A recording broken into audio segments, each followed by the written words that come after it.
there was this code in internal medicine when I trained that you have to be strong and you can't be afraid, and you do what you're supposed to do almost at any cost. So I had a young medical student, third-year medical student, who was extremely uncomfortable, unsure. So we had an extremely busy day. I was a junior resident, team leader, and this young medical student had the next admission. So I said to him, I want you to go and do a blood gas on a patient, which meant you had to get a syringe and a needle and put that needle into a person's radial artery on their wrist, to get that blood gas specimen to send to the lab to check for oxygen level.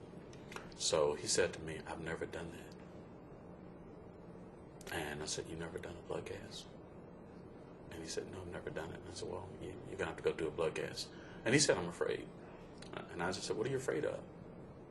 You take a darn needle, you find the pulse, you stick it in, you get the specimen, put it on ice, and take it to the lab. I told that medical student, we have 12 patients on our service.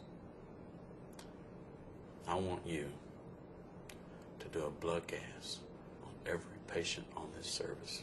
A blood gas, unlike a venous blood draw, which is still painful, arterial blood gas hurts. You tell the patient in advance, this will hurt because the artery has nerves, a vein doesn't.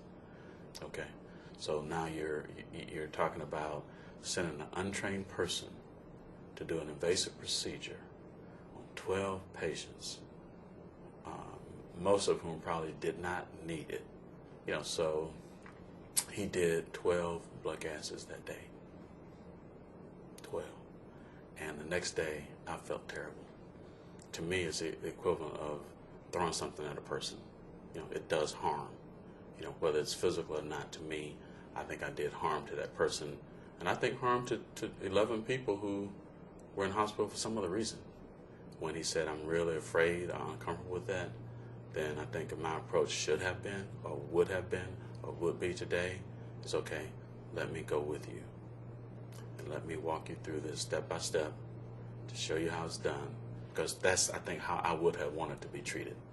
For someone who has done it before to come with me and show me how to do this. And maybe at some point I take over and do it. Had I done that, I think I would have been more of a leader and a teacher and a supporter. Had I done it that way as opposed to having a person learn through intimidation. And I think that's what it amounted to. And I think that's a terrible way to learn.